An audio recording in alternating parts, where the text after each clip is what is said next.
Introducing myself.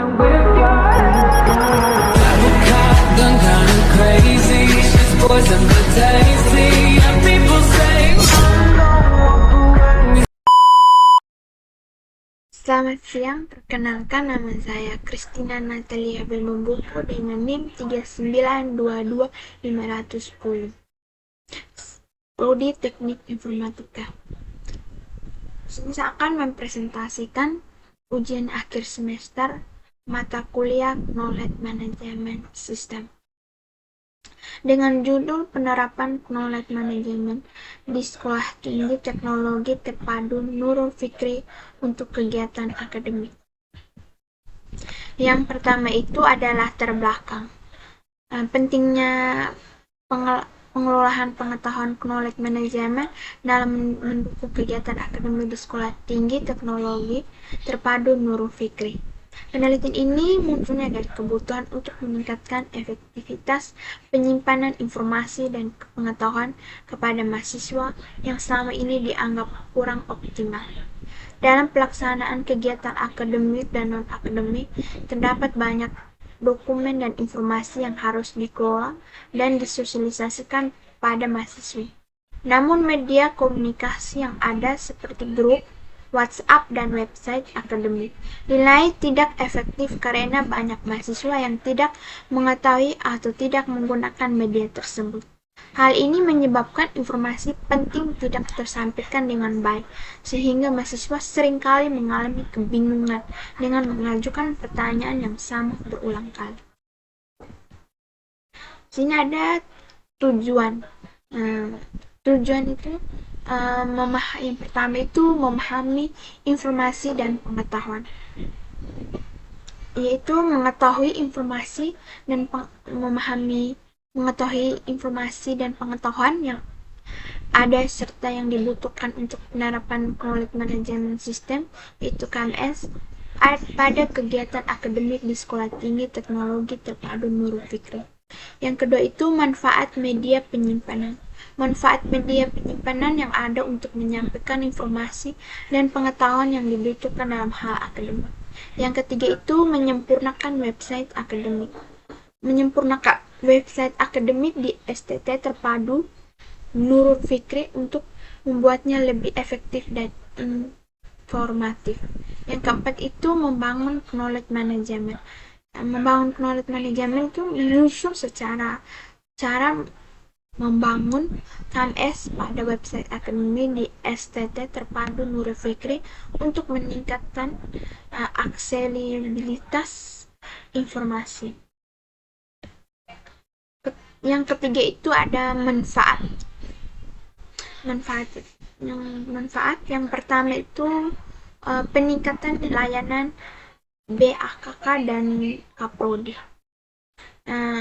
Meningkatkan layanan BAKK atau Kaprodi itu meningkatkan kualitas layanan Badan Administrasi Akademik Kemahasiswaan atau BAKK dan Ketua Program Studi atau Kaprodi pada kegiatan akademik di STT Terpadu Nurul Fikri. Yang kedua itu ada akses informasi yang mudah. Akses informasi yang mudah itu memudahkan mahasiswa untuk mendapatkan informasi dan pengetahuan yang berkaitan dengan akademik secara efisien. Yang ketiga itu pengetahuan keterampilan penulis. Pengetahuan keterampilan penulis itu penulis dapat mengetahui proses membangun knowledge management system pada kegiatan akademik di STT Terpadu Nurul Fikri, membantu mereka dalam pengembangan keterampilan profesional. Yang keempat itu ada website akademik yang lebih baik. Website akademik yang lebih baik itu membuat website akademik di STT Terpadu Nurul Fikri lebih baik sehingga dapat menjadi sumber informasi yang lebih efektif bagi mahasiswa. Yang keempat ini ada mekanisme Knowledge Management System. Yang pertama itu ada komponen Knowledge Management System, yaitu KMS. Yang pertama itu manusia. Manusia itu sumber pengetahuan dan pelaku utama dalam proses knowledge management system, termasuk mahasiswa dan staf akademik. Yang kedua itu teknologi. Teknologi yaitu penggunaan website akademik sebagai media utama untuk distribusi informasi dan pengetahuan. Yang ketiga itu proses. Proses itu meliputi penciptaan berbagai strukturisasi dan penggunaan pengetahuan dengan mengadopsi model SECI, yaitu Socialization, Internationalization, and Combination Internationalization. Yang terakhir itu ada konten. Konten itu informasi dan dokumen yang diperlukan untuk mendukung kegiatan akademik. Yang kedua itu ada proses knowledge management system. Yang pertama itu creating atau penciptaan pengetahuan. Penciptaan pengetahuan itu mengidentifikasi dan pengumpulan pengetahuan yang ada serta menciptakan pengetahuan baru dari pengalaman. Yang kedua itu sharing. Sharing disebut berbagai pengetahuan. Berbagai pengetahuan itu mengkomunikasikan pengetahuan kepada semua pihak yang membutuhkan.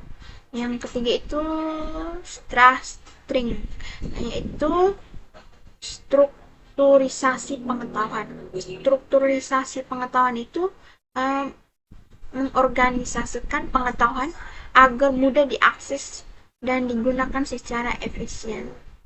Yang terakhir itu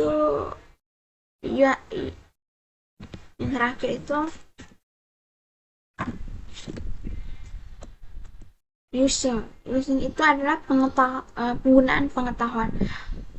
Penggunaan pengetahuan itu menerapkan pengetahuan yang telah diciptakan dalam kegiatan akademik sehari-hari. Di sini ada implementasi knowledge management system. Implementasi knowledge management system di sini ada berbagi 4. Yang pertama itu analisis perancangan. Analisis perancangan itu ada melakukan kondisi saat ini dari sistem informasi yang ada, termasuk efektivitas website akademik. Yang kedua itu mendesain interface website akademik agar lebih baik, menarik, dan mudah digunakan oleh mahasiswa. Yang kedua, penerapan KMS. Penerapan knowledge management system yaitu mengintegrasikan semua informasi akademik ke dalam website yang telah disempurnakan untuk memastikan aksesibilitas yang lebih baik. Yang kedua itu menerapkan forum diskusi yang memfasilitasi interaksi antara pemilik informasi atau staf dan pengguna informasi atau mahasiswa. Yang ketiga itu ada evaluasi. Evaluasi itu ada melakukan evaluasi terhadap sistem yang telah diterapkan dengan menyebarkan kuesioner kepada mahasiswa untuk mendapatkan umpan balik mengenai efektivitas knowledge management. Yang kedua itu memantau penggunaan informasi di website akademik untuk memastikan bahwa mahasiswa memahami dan mengakses informasi yang dibutuhkan. Yang terakhir itu ada pengembangan berkelanjutan. Pengembangan berkelanjutan itu adalah berdasarkan hasil evaluasi yang melakukan perbaikan berkelanjutan pada sistem untuk meningkatkan kualitas layanan informasi akademik. Di sini ada saran penerapan fasilitas website. Disarankan untuk terus memperbarui dan meningkatkan fitur pada website akademik agar lebih user friendly, termasuk penambahan fitur pencarian dan navigasi yang lebih intuitif. Yang kedua itu ada sosialisasi knowledge management system. sosialisasi knowledge management system, perlu dilakukan sosialisasi lebih lanjut mengenai knowledge management system kepada mahasiswa dan staf untuk memastikan semua pihak memahami cara menggunakan sistem dengan efektif.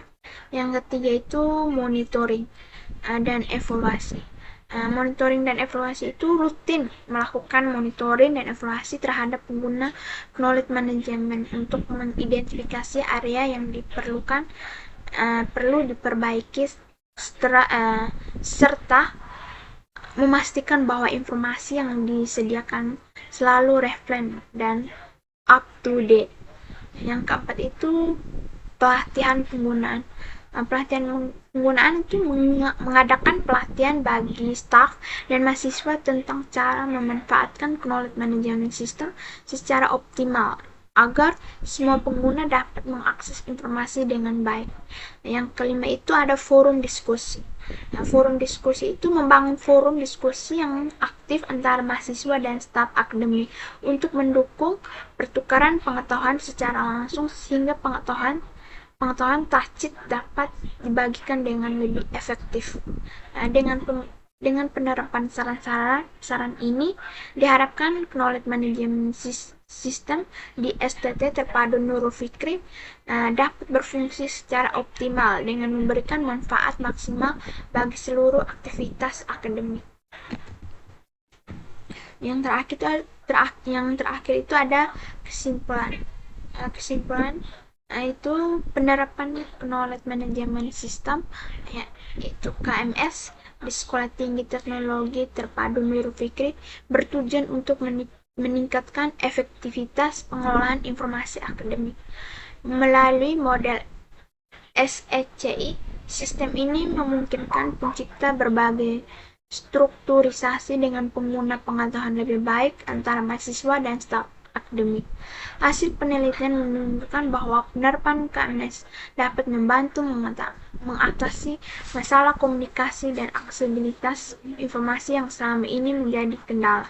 Dengan adanya sistem yang terintegrasi, mahasiswa dapat dengan mudah mendapatkan informasi yang diperlukan sehingga meningkatkan kualitas layanan badan administrasi akademik kemahasiswaan, yaitu BAKK dan atau ketua program studi atau Kaprodi.